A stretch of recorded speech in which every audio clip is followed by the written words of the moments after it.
ओम शांति। जो आत्मा 84 जन्म के चक्र को स्मृति में रखती है उससे कोई भी विकर्म या पाप कर्म नहीं होते हैं। बस उसकी बुद्धि में वो कहानी वो स्मृति बनी रहनी चाहिए कि हम आत्माओं ने किस तरीके से द्वापर युग से वो भगवान को पाने के लिए भक्ति की थी। लेकिन अभी सभी आत्माओं को ज्ञान देते हैं, लेकिन सभी आत्माएं उस ज्ञान को समझ नहीं पाती है। इसका कारण क्या है? कौन सी ऐसी आत्माएं हैं जिन्हें हम सत्य बात कहें और उनके दिल में उतर जाए? तो वो आत्माएं जो हैं वह सच्ची भक्ति वाली आत्माएं होंगी। जिन्होंने भक्ति सच्ची करी है उसको ही भगवान की बातें दिल में उतर सकती है। इसलिए उनकी बात को दिल पे बुरा नहीं मान लेना चाहिए, दिल पे नहीं लगनी चाहिए, है ना। भक्ति सच्ची का अर्थ क्या है? दो तरह की भक्ति करी है। जिन्होंने कामनाओं वाली भक्ति करी है, यानी यह मुझे मिल जाए, हाँ, बच्चे की शादी हो, बड़ा घर मिले, धन मिले। जिन्होंने कामनाओं वाली भक्ति करी है, 16 सोमवार का व्रत किया है, अच्छा लौकिक पति मिल जाए, हाँ, इस तरह की जो भी भक्तियाँ कर रही हैं उनको यह ज्ञान दिल में नहीं उतर सकता, पूरी तरीके से नहीं उतर सकता है। आएंगे, थोड़ा ज्ञान समझेंगे, मुरलियाँ सुनेंगे, त्रेता युग वाली आत्माएं हो जाएंगी, है ना।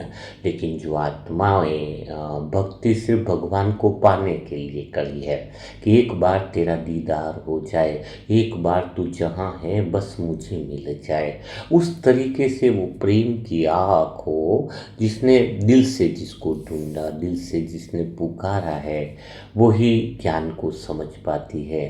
तभी तो भगवान धरती पर आया। लेकिन कहते ना, ब्रह्मा बाबा के तन में भी परमात्मा शिव उतर गए, है ना, तो उनके बेटे को भी नज़र नहीं आया। दुनिया पहचान गई, उनका बेटा ही नहीं पहचान पाया, पड़ोसी नहीं पहचान पाया। इतनी भीड़ लग रही है, लोग दीवाने हो रहे हैं, हाँ, अव्यक्त वतन अशरीरी होते जा रहे हैं, मूल वतन में लोग होते जा रहे हैं, लेकिन पड़ोसी नहीं आ पाया ज्ञान में। क्यों?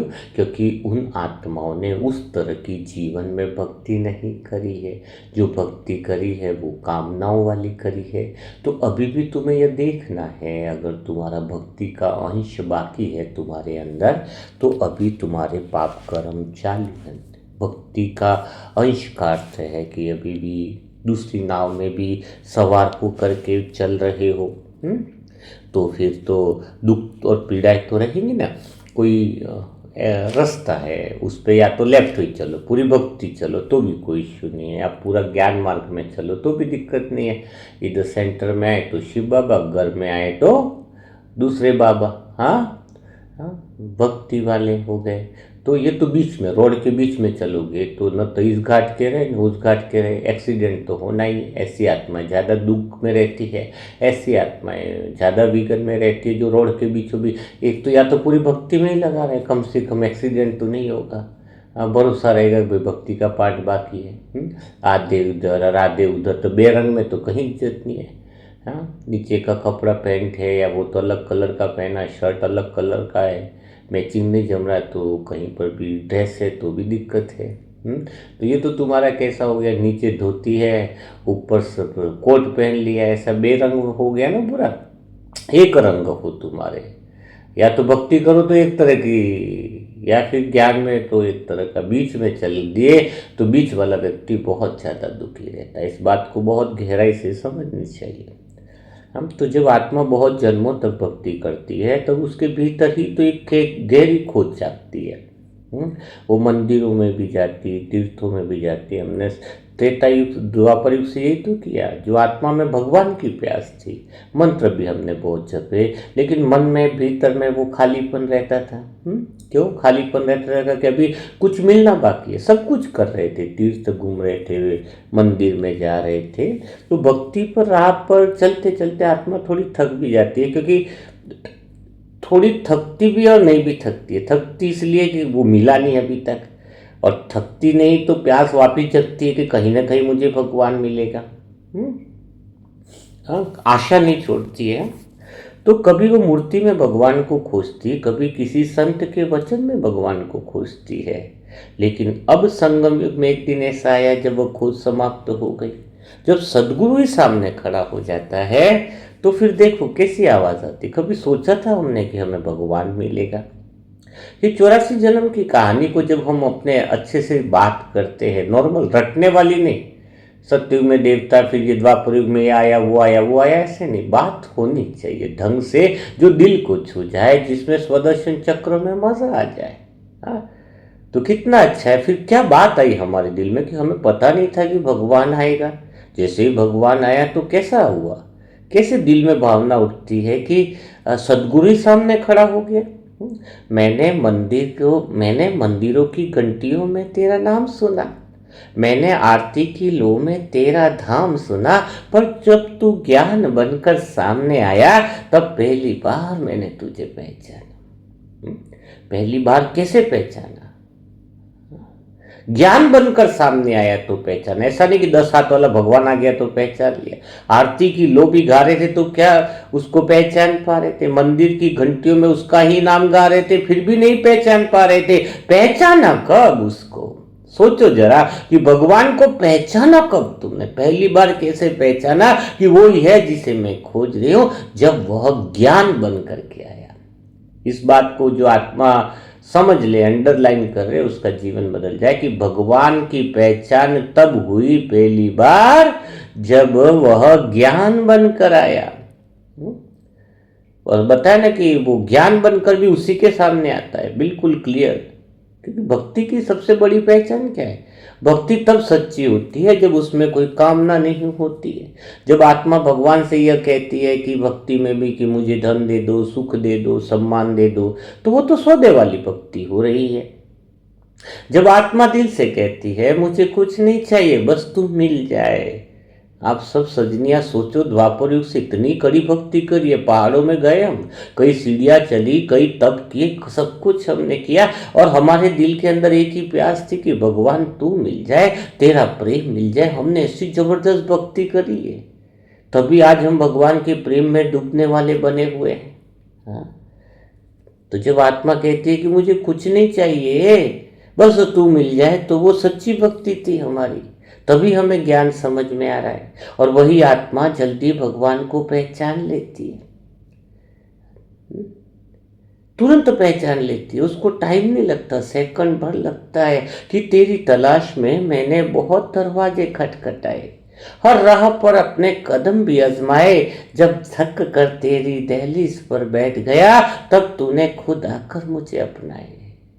थक गए थे हम, बिल्कुल थक गए थे, मानो बिल्कुल वो करीब है, उसकी दहलीज पे हम आत्माएं बैठी थी और उसने हमें थाम लिया, पकड़ लिया।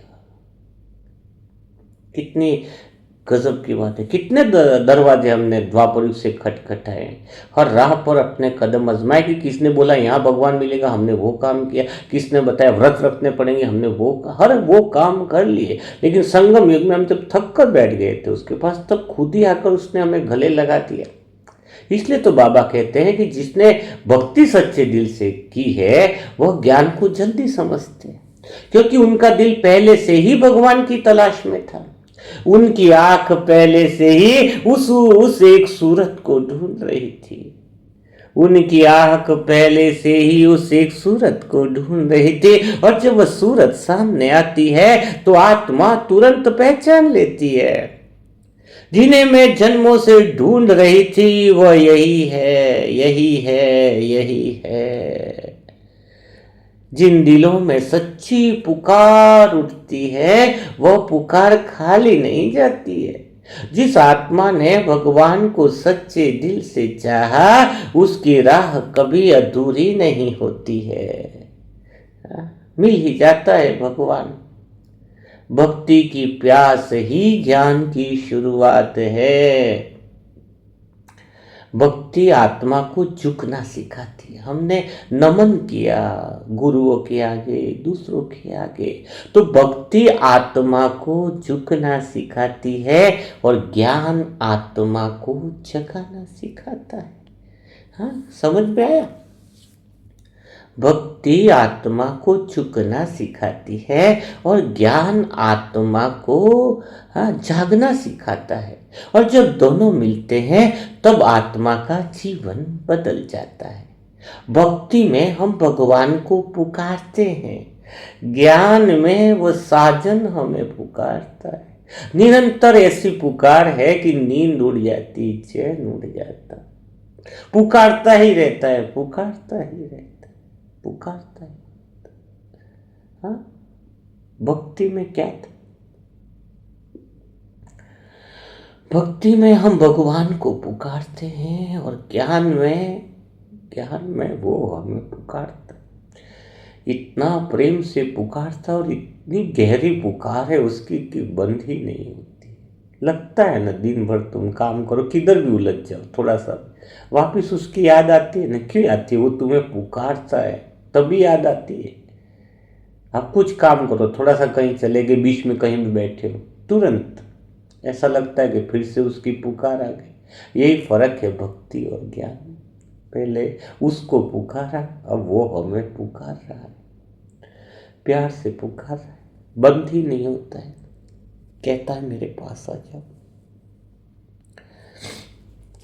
मैंने तुझे हर मंदिर में ढूंढा था, हर मूर्ति में तेरा चेहरा देखा था। मैंने तुझे हर मंदिर में ढूंढा था, हर मूर्ति में तेरा चेहरा देखा था, पर जब तूने कहा मैं तेरे सामने हूं, तब जाना कि मैं कितना भटका था। पता ही नहीं था कि वो इतना करीब है हमारे, इतना सामने, और हम द्वापर युग से कहाँ कहाँ भटक रहे थे उसको देखने के लिए, उसको पाने के लिए, उसकी एक सूरत देखने के लिए। लेकिन जब समझ में आया कि वो सामने ही खड़ा है तो हमारी यात्रा रूहानी हो गई, यात्रा बदल गई। अब वह केवल पूजा नहीं करते, अब वो भगवान के साथ हम जीना सीख जाते हैं। भक्ति में आत्मा भगवान को दूर समझती थी कि तो ऐसा लगता था कि भगवान बहुत दूर का है। ज्ञान मिला तो वो समझती कि वो बहुत पास है, और लगता है कि वो मेरे साथ था, वो मेरी सांसों में था, मेरी हर धड़कन में ही समाया हुआ था। महसूस होता है ज्ञान में कि वो तो हमेशा मेरे पास ही था, मेरे साथ ही था, मेरी हर सांस में ही था। भक्ति में भगवान को दूर समझा जाता है, ज्ञान में तो कंबाइन समझा जाता है। सांसों में, धड़कन में, हर जगह आत्मा के मूल केंद्र में वही दिखता है। जब भी आंखें बंद भी करती हूँ मैं आत्मा, तो अनुभव होता है भगवान मिलने के बाद, साजन मिलने के बाद, कि तू दूर नहीं था। ऐसा अनुभव होता है कि तू दूर नहीं था, मैं ही भटकता रहा, तेरे दर पे खड़ा था पर फिर भी भटकता रहा। जब तूने मेरी आंखों से पर्दा हटाया तब जाना कि मैं तुझ में ही बसता रहा। मैं तो उसी मूल केंद्र में ही तो रहने वाली हूँ। हम सब आत्माएं उस प्रेम की छाव में ही रहने वाली है। वो प्रेम का आंगन ही हमारा आंगन है। पता चला ये राह हमारी नहीं, ये घर हमारा नहीं, ये रिश्ते नाते कुछ भी हमारा नहीं, हमारी तो नगर और डगर भी वही है। हम उसी के हैं, हम उसी के रहने वाले हैं। इसीलिए तो बाबा बार बार कहते हैं कि जिन्होंने भक्ति बहुत की है ना, उनको ज्ञान बहुत जल्दी समझ में आ जाता है, क्योंकि उनके भीतर में प्रेम की आग पहले से जल रही होती है। और जब प्रेम जाग जाता है तो परमात्मा को पहचानने में देर नहीं लगती। ऐसा लगता है कि प्रेम तो जागा हुआ ही है, बस खाली छूने की जरूरत है ऐसी आत्माओं को। और जो दो नावों में पैर रखते हैं वो भ्रम में रहते हैं। मैं थोड़ा क्लियर करना चाहूँगा, क्योंकि 84 जन्मों में पाप नहीं बनेंगे और 84 जन्मों का चक्र का अर्थ क्या है अभी समझ आनी चाहिए। संसार में सबसे बड़ी उलझन तब पैदा होती है जब आत्मा निर्णय नहीं लेती है, तब पाप कर्म होते हैं। वह भक्ति भी करना चाहती है और ज्ञान भी अपनाना चाहती है, लेकिन बाबा तो स्पष्ट कहते हैं दो नावों में पैर रखकर कभी नदी पार नहीं होती है। एक कदम उधर है, एक कदम इधर है। ऐसे चलने वाला व्यक्ति हमेशा बीच धारा में रुक जाता है। न किनारा मिलता है न मंजिल मिलती है। दो राहों पर चलने वाला कभी मंजिल तक पहुंच ही नहीं पाता है। वह बस रास्तों में ही उलझ जाता है। जिस दिन एक दिशा तय कर ली आत्मा ने, उसी दिन उसका सफर सरल हो जाता है। कई आत्माएं ज्ञान भी सुनती है, लेकिन भीतर में कहीं भक्ति के संस्कार भी पकड़े रहती है। सेंटर पर आती है तो कहती है ज्ञान बहुत अच्छा है, लेकिन घर जाते ही वही पुरानी आदतें फिर शुरू हो जाती हैं। यही वह स्थिति है जिसे बाबा समझाते हैं। बीच रास्ते में चलने वाला व्यक्ति सबसे ज्यादा दुर्घटनाओं का शिकार होता है। जो पूरी तरह ज्ञान में आ जाता है वही सुरक्षित हो जाता है। बात काश मेरी दिल में उतर जाए, काश मेरे शब्द आपके अंतर मन को छू जाए, काश तुम्हें यह समझ में आ जाए कि जो पूरी तरह ज्ञान में आ जाता है वह सुरक्षित हो जाता है। जो पूरी तरह भक्ति में रहता है वह भी अपने रास्ते पर कम से कम चलता है, लेकिन जो दोनों के बीच खड़ा रहता है वह तो हमेशा उलझा रहता है। वह तो हमेशा उलझा रहता है। इसलिए जब दिल में एक ही नाम बस जाए, जब दिल में एक ही शिव साजन का नाम उतर जाए, तो रास्ते अपने आप साफ हो जाते हैं। जिसे एक का सहारा मिल जाता है उसके सारे डर खत्म हो जाते। हो जाओ उसी के, हो जाओ उसी के नाम जिंदगी कर लो, हो जाओ उसी के नाम हर श्वास कर लो। जिसको पुकारा आज वो ज्ञान बनकर सामने खड़ा है, प्रेम बनकर दिल में उतारो। हाँ, सामने खड़ा है, ज्ञान बनकर खड़ा है, लेकिन अब समय आया है उसको प्रेम बनकर दिल में उतार दो। एक ही नाम की गूंज हो जाए, मेरे मन के मीत मेरे शिव साजन, मेरे शिव साजन, शिव साजन।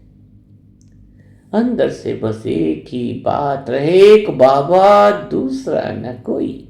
यह दिशा बन जाए, मन कोई दिशा, जीवन की दिशा। जब आत्मा एक संकल्प को पकड़ लेती है तो उसकी जिंदगी सरल हो जाती है, क्योंकि अब उसे निर्णय लेने में समय नहीं लगता। उसे जिसको भगवान के प्रेम का रंग लग जाता है वो उसे सोचना नहीं पड़ता। लोग क्या कहेंगे, समाज क्या कहेंगे, रिश्तेदार क्या कहेंगे, नहीं तो वो ढोंग करता है, इधर भक्ति इधर ये। डर है तुम्हें समाज का, कहां से आत्मा समझे तुम। ऐसे सैनिक रूहानी सैनिक नहीं थी जो डरपोक है बहुत। उसे यह नहीं सोचना पड़ेगा जो प्रेम में लवली ने, मीरा देखो न घर से डरी न परिवार से डरी। प्रेम के है हम तो, प्रेम हो गया अंदर से, जो होना है हो गया, लग गया प्रेम का रोग, नहीं छुपा पाते हैं। अब डर नहीं, लोग क्या कहेंगे, समाज क्या कहेंगे, रिश्तेदार क्या कहेंगे। जो भगवान का हो गया वो दुनिया के डर से मुक्त हो गया, दुनिया के डर से मुक्त हो गया। मैंने जब तेरा हाथ थामा तो दुनिया की राहें छूट गई। मैंने जब तेरा हाथ थामा तो दुनिया की राहें छूट गई। अब चाहे कोई साथ दे या न दे, मेरी मंजिल मेरे इरादे तो तेरे साथ जुड़ गए उसके साथ। ज्ञान का मार्ग है ना, थोड़ा साहस मांगता है, थोड़ा हिम्मत मांगता है, क्योंकि यह मार्ग जो है ना वो भीड़ का मार्ग नहीं। यह मार्ग उन आत्माओं का है जो सत्य को पहचानने का साहस रखती है।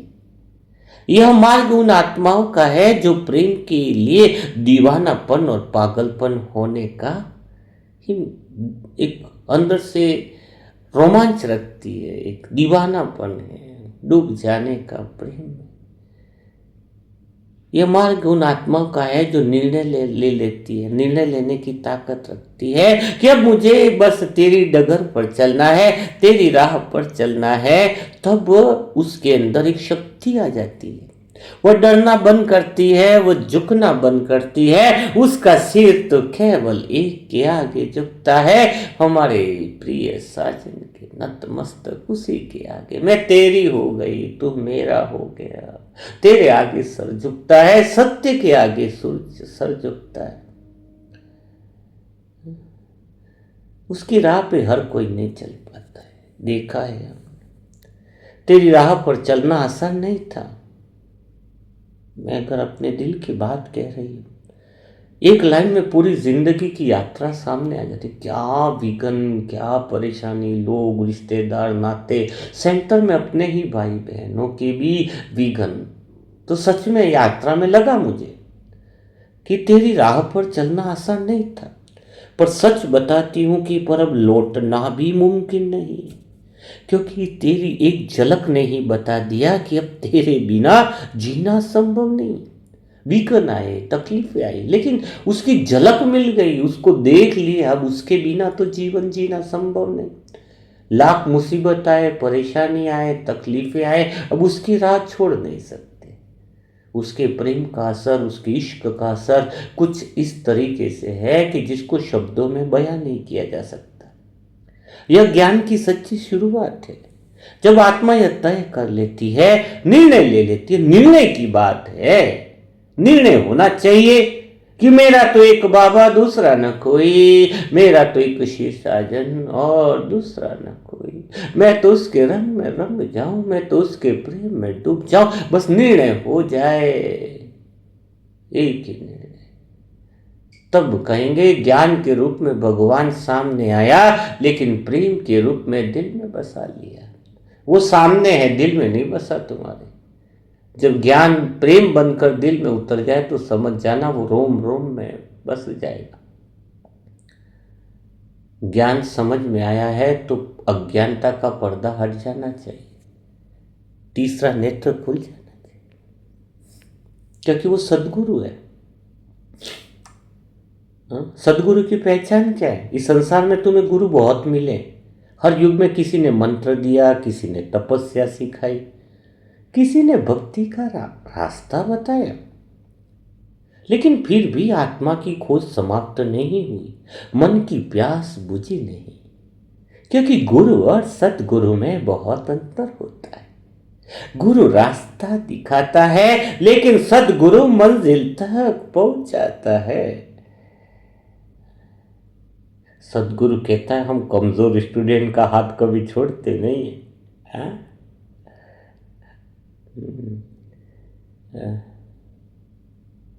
तो वो ही वाली बात है। 3 इडियट मूवी में तो 3 इडियट्स थे, हम तो हजारों इडियट थे यहाँ पर। तो बाबा हम हमारा साथ कैसे छोड़ेगा? तो सदगुरु है वो। गुरु रास्ता दिखाता है, लेकिन सदगुरु मंजिल तक पहुंचाता है। हम पागल दीवानी सजनियों को साजन से मिलाता है, सीधा मिलाता है, बीच में खाली रास्ता नहीं देता है। गुरु ज्ञान देता है, लेकिन सदगुरु तो जीवन बदल देता है। मैंने बहुत गुरुओं की बातें सुनी है, बहुत शब्दों में ज्ञान पाया, पर जब सदगुरु की दृष्टि मिली तब पहली बार खुद को पाए। सदगुरु का बड़ा कार्य क्या है? सदगति देना। सदगति का अर्थ केवल मृत्यु के बाद स्वर्ग देना नहीं है। सदगति का अर्थ है जीवन में रहते हुए मुक्ति का अनुभव करना। यही कारण है कि बाबा कहते हैं संगम युग यानी मौजों का युग है। यदि इस समय भी आत्मा दुख में है तो इसका अर्थ है कि उसने अभी सदगुरु की बातों को पूरी तरह समझा नहीं है, क्योंकि सदगुरु का ज्ञान दुख मिटाने के लिए ही आता है। सदगुरु का हर शब्द आत्मा को बंधनों से मुक्त करने के लिए आता है। क्या आपको अभी ये शब्द तुम्हारे मन के बंधनों को खुला नहीं कर रहे? क्या ये शब्द तुम्हें मन को जंजीरों से मुक्त नहीं कर रहे? तभी तो कहते हैं कि सदगुरु के शब्दों में अलग सी है, कुछ अलग सी महक है। वो तेरे शब्दों में ऐसी शक्ति है बाबा जो पत्थर दिल को भी पिघला देती है। जो आत्मा तेरी बात समझ ले उसकी तकदीर बदल जाती है। आज अगर किसी एक आत्मा को भी वो बात समझ में आ जाए, एक नाव पे सहारा बनकर एक नाव पर चलने लग जाए, तो उसकी तकदीर बदल जाएगी। एक तो वो आत्मा विघ्नों से मुक्त हो जाएगी, उसके भाग्य में सभी जन्मों का सुख मिलना चालू हो जाएगा। तो किस बात की है उलझन की? तो तेरे शब्दों में ऐसी शक्ति है बाबा जो पत्थर दिल को भी पिघला देती है। जो आत्मा तेरी बात समझ ले उसकी तकदीर भी बदल जाती है। लेकिन सबसे बड़ा बंधन कौन सा है? बाहर का नहीं बंधन। बंधन तुम समझते हो बाहर का, रिश्ते नाते सब झूठा है। ये चालाकिया है तुम्हारी, नौटंकिया है तुम्हारे, ढोंग है। लोग समझते हैं कि रिश्ते बंधन है। कौन कहता है परिवार बंधन है? लोग समझते हैं कि रिश्ते बंधन है, कोई कहता है परिवार बंधन है, कोई कहता है भाई जी जिम्मेदारियां बंधन है। अरे बाबा कहते हैं नौटंकी करते हो तुम। सबसे बड़ा बंधन है मन के विचार। रिश्तेदारों ने तुम्हें नहीं बांधा है, परिवार ने नहीं बांधा है, तुम्हारे मन के विचारों ने तुम्हें बांधा है। तुम्हारा मन हमेशा एक कहानी बनाता है और उसी कहानी में तुम उलझते जाते हो।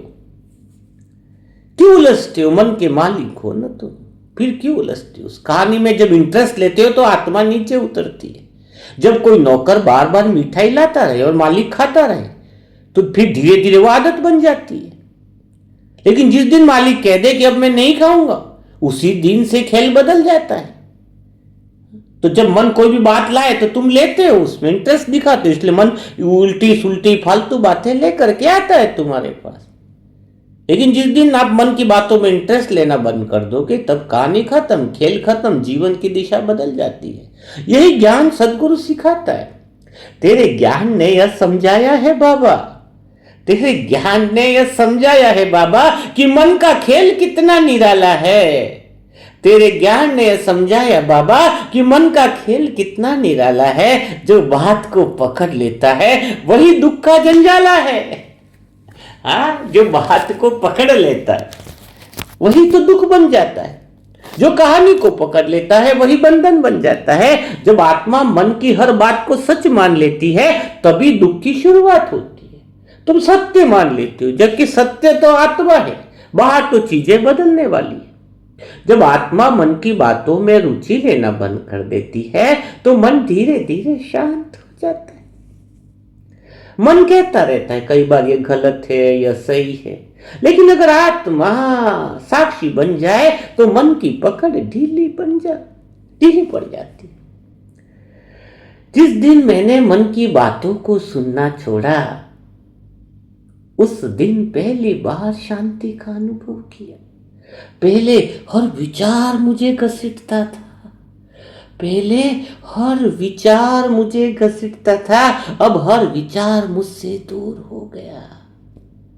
यही तो सतगुरु का ज्ञान है। वो मन के बंधनों से काटता है, मन के बंधनों को काटता है। वह हमें दुनिया से भागना नहीं सिखाता।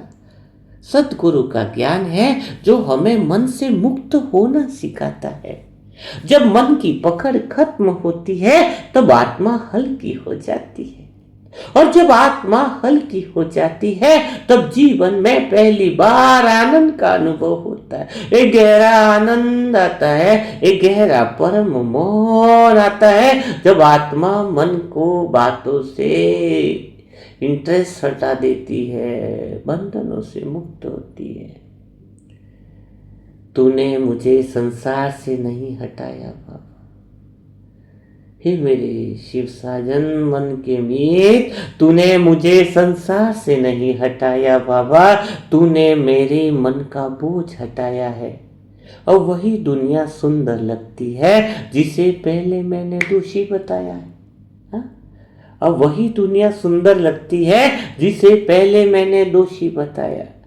तो बाबा ने संसार से मुझे नहीं हटाया, अपने मन के बोझ से हटाया, मन के केंद्र से हटाया। यही तो सद्गुरु की पहचान है। वो बाहरी दुनिया नहीं बदलती, वह तो देखने का नजरिया बदल देता है। और जिस दिन नजरिया बदल जाता है उस दिन दुनिया भी बदलती हुई दिखाई देती है। यही तो नजरिए का चमत्कार है। अगर आपने नजरिए का चमत्कार सीख लिया तो जीवन जीना सीख लोगे। काश मेरे शब्द आपके नजरियों को बदल पाते। क्योंकि इस दुनिया में सबसे बड़ी शक्ति क्या है? पूछो आज अपने आप से, बोलो क्या होगी? इस दुनिया में सबसे बड़ी शक्ति न धन है, न पद है, न कोई बाहुबल की है। सबसे बड़ी शक्ति है नजरिया।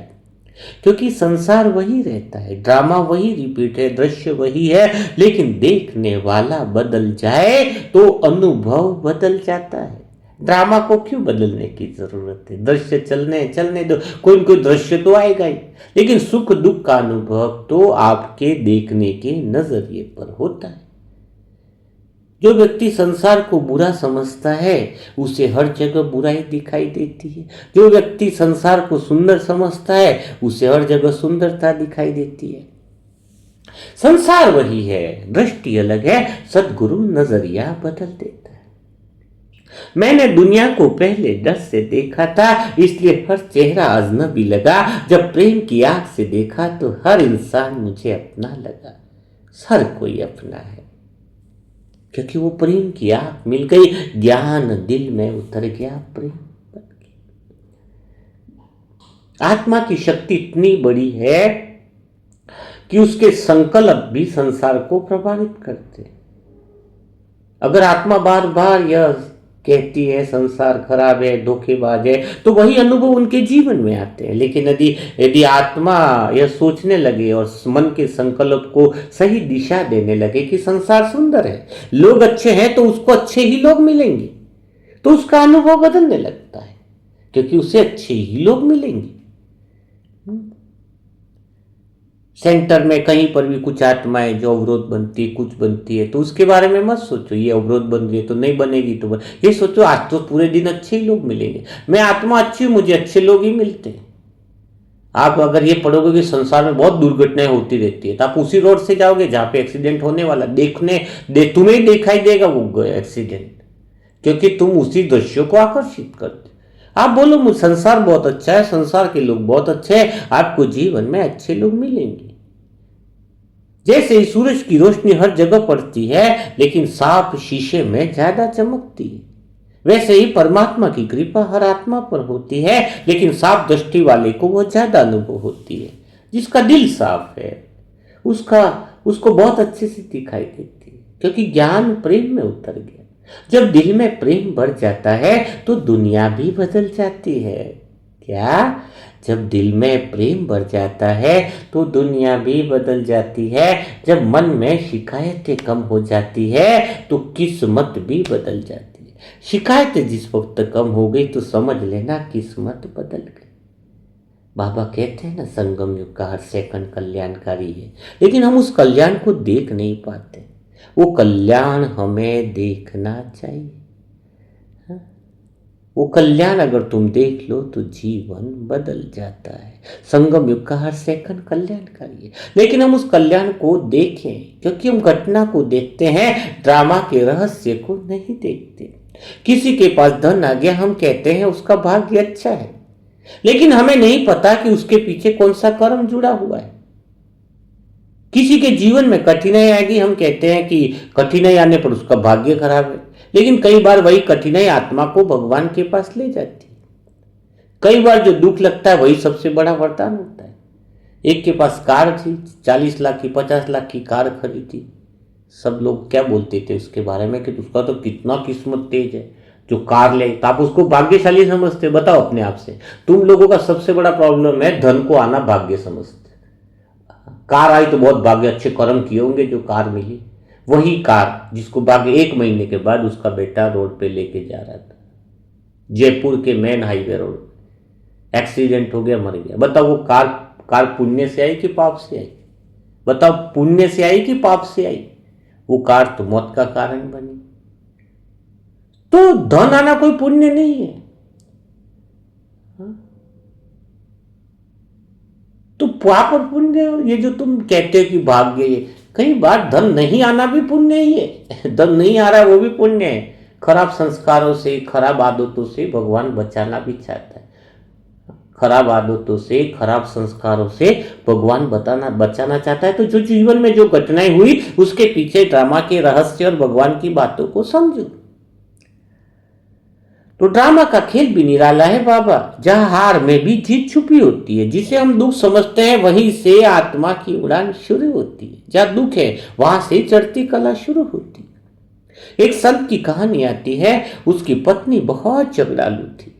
लोगों ने पूछा, आप इतने बड़े संत हैं फिर भी आपको ऐसी पत्नी मिली जो हर समय झगड़ा करती है?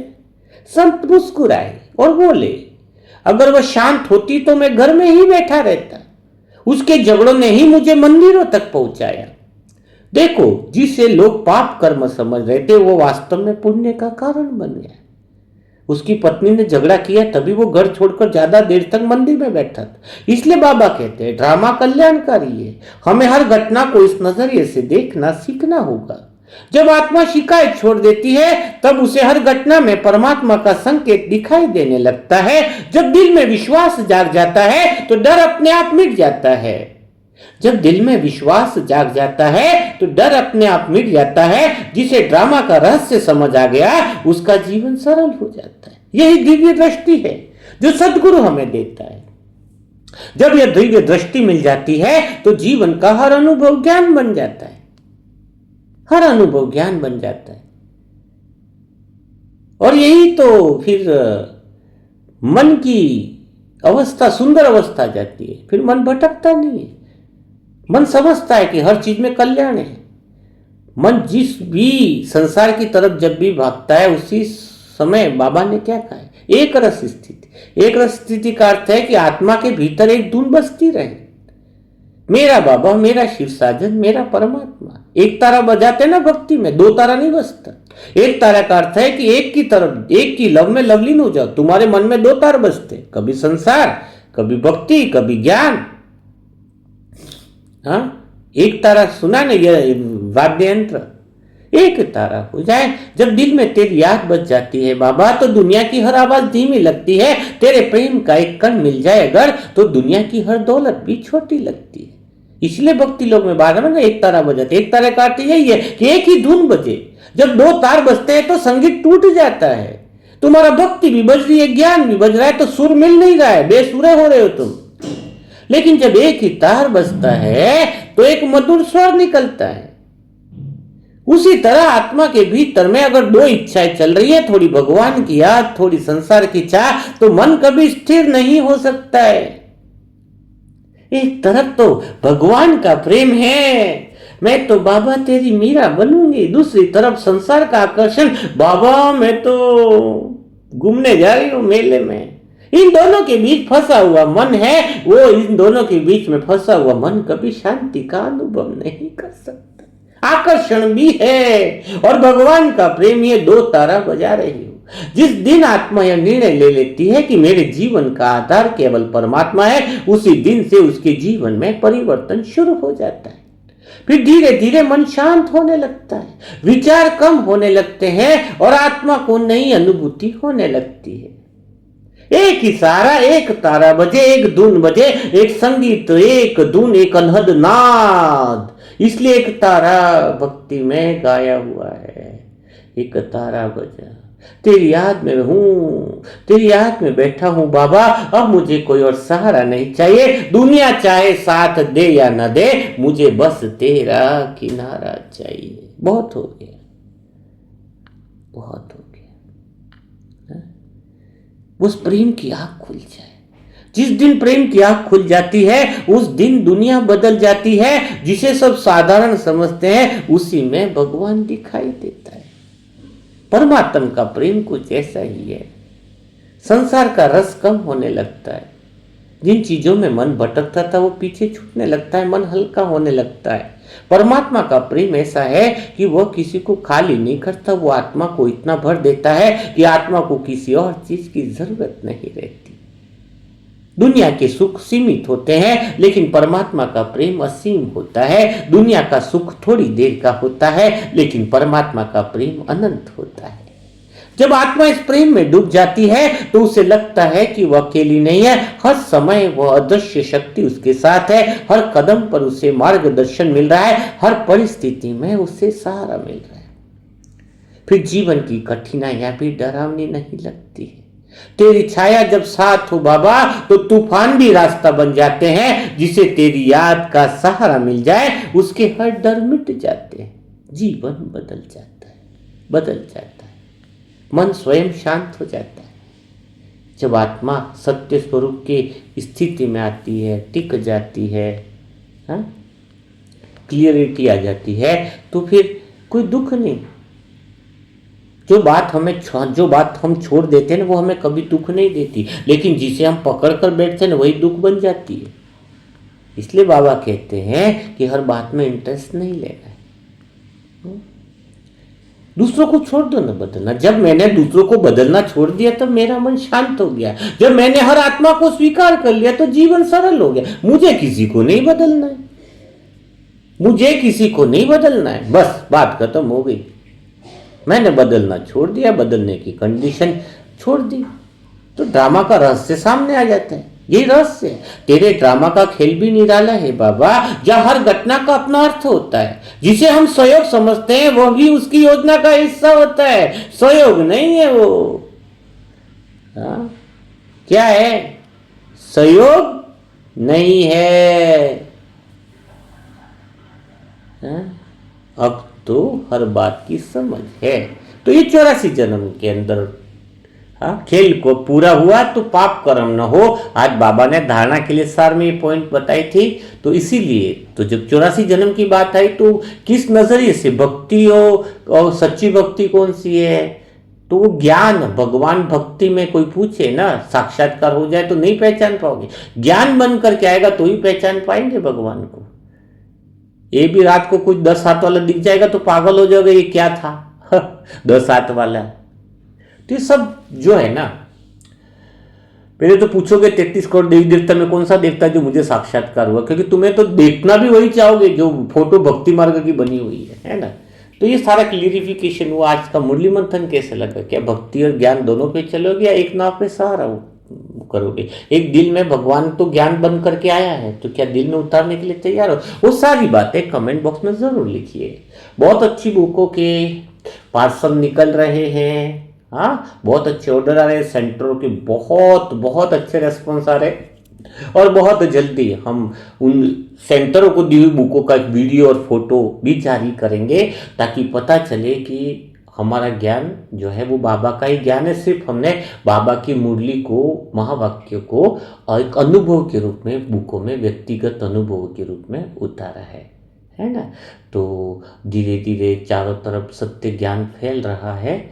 और जिस आत्माओं को हार्ड कॉपी चाहिए, उसके लिए मोबाइल नंबर है 7202921969।